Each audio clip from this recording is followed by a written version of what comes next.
రాష్ట్ర ప్రభుత్వం అసెంబ్లీ పెడుతుందని తెలియగానే అనేక వర్గాల ప్రజలు ప్రతిపక్షంగా మా దగ్గరికి వస్తున్నారు, అనేక రకాల విజ్ఞప్తులు చేస్తున్నారు. అసెంబ్లీలో మా సమస్యలు లేవనెత్తండి, ప్రభుత్వం మాకు ఇచ్చిన హామీల విషయంలో నిలదీయండి, మాకు జరుగుతున్న అన్యాయాన్ని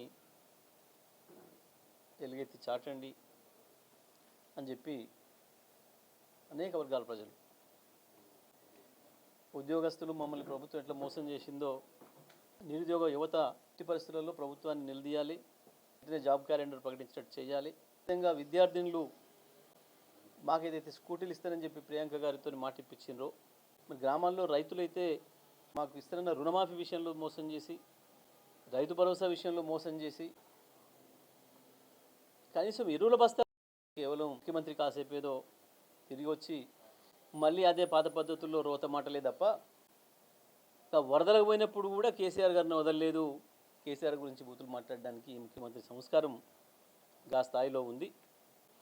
ఇంత సంస్కారం లేని ఈ ప్రభుత్వాన్ని తప్పకుండా నిలదీయాల్సిన అవసరం ఉంది అని చెప్పి ప్రజలు మాకు ఏదైతే విజ్ఞప్తులు చేస్తున్నారో, ఇప్పటికే 2 యాసంగులు ఎండబెట్టినరు. వైపు గోదావరి కృష్ణలో నీళ్ళు వైపు సముద్రంలో కలుస్తున్నా, ప్రత్యేకించి నల్గొండ జిల్లాలో నల్గొండ నియోజకవర్గ రైతులు ప్రజలు మొత్తుకుంటున్నారు. ఇప్పుడు గిన్ని వేల టీఎంసీల నీళ్లు మన కండ్ల ముందే పోయి సముద్రంలో కలుస్తున్నాయి. ఇవాళటికి కూడా మన ఉదయ సముద్రం 15 ఫీట్ల లోపలికి పోయింది. నేను గత వారం 10 రోజుల క్రితం ఇంకా మీడియా మిత్రులు తీసుకెళ్ళి చూపించినాం. అగో నీళ్ళే మార్గంగా పోతున్నాయి, సముద్రం పాలవుతున్నాయి, ఈడ పొలాలేమో ఎండిపోతున్నాయి నల్గొండ నియోజకవర్గంలో, నగరికల్ నియోజకవర్గంలో అని చెప్పినప్పటికీ కూడా సోయలేదు. ఈ జిల్లా మంత్రికి ఎక్కడున్నాడో పత్తా ఉండడు, జిల్లా పైన సోయలేదు, నియోజకవర్గం పైన సోయలేదు. ఇప్పటికీ కూడా ఇంకా తగ్గినాయి నీళ్లు ఉదయ సముద్రంలో, కానీ పెరిగే పరిస్థితి కనబడతలేదు. ఇంత వర్షాలు ఒకవైపు పడుతున్నా, ఇంకొక వైపు రైతాంగం ఆ వర్షంలోనే తడుచుకుంటూ యూరియా బస్తాల కొరకు ఇబ్బందులు పడుతున్నారు. ఏ నివేదికలు ఎక్కడ పెట్టినా మాకేం ఇబ్బంది ఏది లేదు. తెచ్చిన నివేదిక 4 నెలల కింద వచ్చిన నివేదికనే దాచిపెట్టుకున్నారు.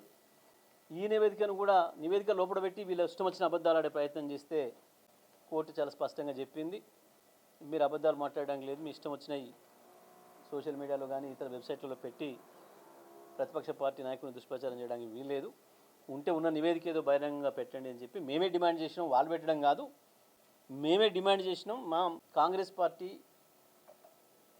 తన మోసం బయటపడిందని, దాంట్లో నుంచి ప్రజల్ని మరొకసారి మోసం చేయడానికి, బీసీ ప్రజానికాన్ని మోసం చేయడానికి ప్రయత్నం చేస్తూ ఉంది, ఒక డ్రామాలు వేస్తుంది.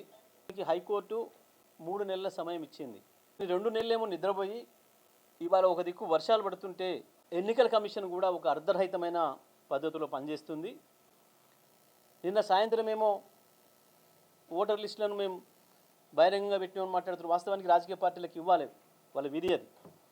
ఎన్నికల కమిషన్ కూడా చాలా దుర్మార్గంగా వ్యవహరిస్తూ ఉంది. ఎన్నికల కమిషన్ కూడా పద్ధతి మార్చుకోవాలి, ప్రజలందరికీ అర్థమయ్యే రీతిలో, ప్రజలందరికీ తెలిసే రీతిలో ఆ ఓటర్ లిస్టులను ప్రచురించాలి, ప్రజలకు సరైన సమయం ఇవ్వాలి, ఎన్నికలు సజావుగా జరిగేటట్టుగా ప్రయత్నం చేయాలని చెప్పి నేను డిమాండ్ చేస్తూ ఉన్నాను.